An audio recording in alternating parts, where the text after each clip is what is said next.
Extra Journaal, vers van de pers.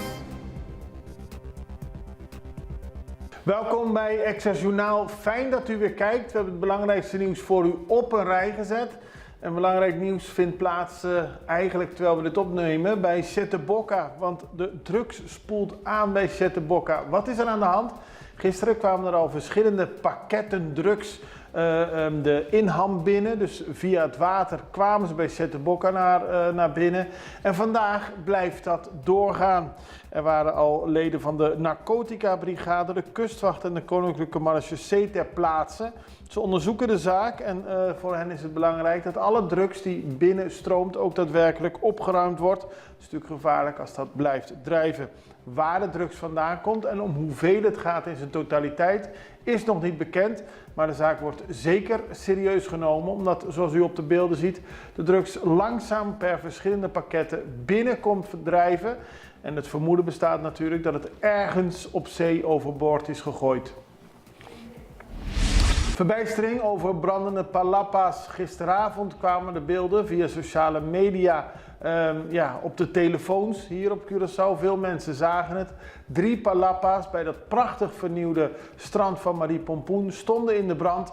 Schandalig natuurlijk. De minister van Economische Ontwikkeling, Ruysandro Seintje, zei gisteravond tegen de Extra dat er vanuit wordt gegaan dat 3 lokale jongeren die daar aanwezig waren de palapa's in brand hebben gestoken. Waarom, dat weten we niet. Maar het is wel heel betreurenswaardig wat er gebeurd is. Zeker omdat het zo mooi opgeknapt is. Er moet nu alles aan worden gedaan om te zorgen dat de daders worden gepakt. En dat er iets moet worden gedaan om te voorkomen dat dit weer kan gebeuren. Vroege invallen door de politie. Er zijn vanochtend verschillende invallen in woningen verricht. De politie, leden van het Atraco-team en leden van het arrestatieteam kwamen onder meer naar Terra Cora. Daar hebben ze een man in verband met een Atraco opgepakt. Daarna vond er een inval plaats bij Kaya Kazerne, bij Amerikanenkamp. En daar is ook een man opgepakt, maar er worden nog verder geen details gegeven over de reden hiervoor. Veel reacties op blackout. Het was helaas weer zover. Gisteren viel de stroom uit op Curaçao. We werden geconfronteerd met een blackout.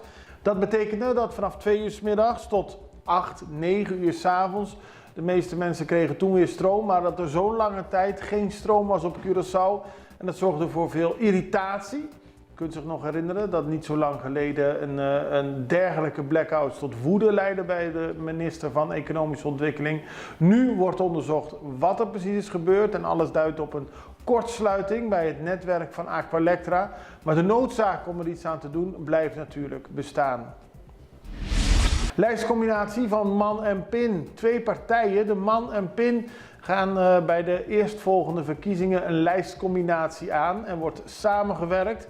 En zoals de Extra vandaag opmerkt, dat is een samenwerking van 2 vrouwen met karakter. Giselle McWilliam van de MAN en Suzy Camelia Reumer van de PIN, die in het verleden al eerder samenwerkten. En nu hebben we besloten dat het goed is om de krachten te bundelen en op die manier samen naar eerstvolgende verkiezingen te leiden. En op die manier een gooi te doen natuurlijk om te zorgen dat ze mee kunnen regeren.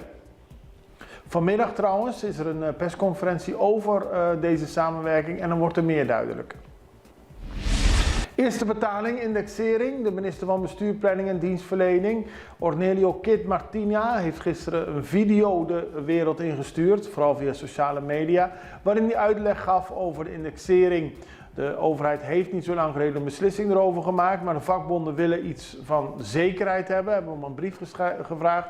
Maar nu heeft de minister uitgelegd dat de eerste betaling voor de indexering op 21 december aan de ambtenaren zal worden overgemaakt. Het tweede deel komt in december volgend jaar op de rekening van de ambtenaren. Dit staat los van het salaris dat voor december gepland is op 18 december. Maar dat zullen alle ambtenaren wel weten. In ieder geval voor volgend jaar wordt de loontrede 2019-2020 en de lump sum voor ambtenaren verwacht. Al is de minister die daarmee duidelijkheid heeft gegeven over de vraag van de ambtenarenvakbonden hoe het staat met de achterstallige betalingen. Het totale pakket van achterstallige betalingen is bijna 70 miljoen. Nu wordt er een bedrag van 46 miljoen uitgekeerd. Curaçaoenaar in Nederland veroordeeld. Opmerkelijk verhaal vandaag in Extra. Een Curaçaose man is in Rotterdam bij de rechtbank al daar veroordeeld wegens wapenbezit en bedreiging van een vuurwapen. Hij zat in zijn proeftijd, dus dat heeft er nog bij geteld, dat hij nu veroordeeld is tot 15 maanden gevangenis, waarvan 5 voorwaardelijk. Opvallend in deze zaak is dat de man al eerder voor vergelijkbaar agressief gedrag is veroordeeld in Curaçao en Sint Maarten. Dus nu in 3 landen is hij veroordeeld. De man krijgt, zo heeft de rechter bepaald, hulp bij een psychologische hulp krijgt hij en een schuldhulpverlening. Op die manier moet worden voorkomen dat de man weer een keer voor de rechter verschijnt. Dit was het belangrijkste nieuws. Even reclame en dan hebben we meer nieuws voor u. Di conta hasi tanto pregunta den censo 23, e lista di pregunta di censo ta extenso. E dato ng collecta por ayuda den mio tomo di decisión na beneficio di nos habitante ng, nos barrio ng, e nos país. CBS ta pidi boa cooperação umbia cada 10 anos. Nós ta apreciar que bota tra tempo para contestar e pergunta na censo 23 de maneira abrir. É processo tá relativamente fácil se boa cooperar. Nós encuestadores ta bom de trem e ta honra boa privacidade. Ta suma dados de tua família e usa nan coletivamente. Pergunta nan tabay tocante habitante nan de casa de família e tocante nan vivienda. Família cooperar saco censo 23 tapahanha vista total e anônimo. PCI é família que te coopera. Abo também? Pa nossa com nos ta. We hadden het gisteren in de uitzending al over het herzieningsverzoek dat is ingediend bij het Hof op Curaçao in verband met Vernon Romley. Zoals bekend is hij veroordeeld voor de moord in 20 december 2014 op een eigenaar van een Chinese minimarket. Hij kreeg in 2016 daadwerkelijk 15 jaar gevangenis opgelegd. En advocaten-echtpaar Knoops is onderzoek gaan doen naar de zaak. In het kader van het Innocence-project hebben ze een herzieningsverzoek ingediend bij het Hof. En dat betekent dat ze willen dat het Hof de zaak heropent. Daarvoor is een lijst met nieuw bewijs aangeleverd. Maar het Hof heeft dat allemaal bestudeerd en dan maar op 1 punt gezegd, laten we dat nog nader onderzoeken. En dat gaat over het verschil in lengte dat er lijkt te zijn tussen de man die op de videobeelden ten tijde van de moord is gefilmd en Romley zelf. Daar zit een verschil tussen en men wil laten onderzoeken door het Nederlands Forensisch Instituut hoe dat precies zit. Andere argumenten van het echtpaar, de advocaten-echtpaar, over het feit dat bijvoorbeeld het haar van Romley niet terug te zien is in de man die de moord heeft gepleegd. Hij zou een bos dreads hebben en de man op de beelden draagt een petje. Dat zou niet kloppen.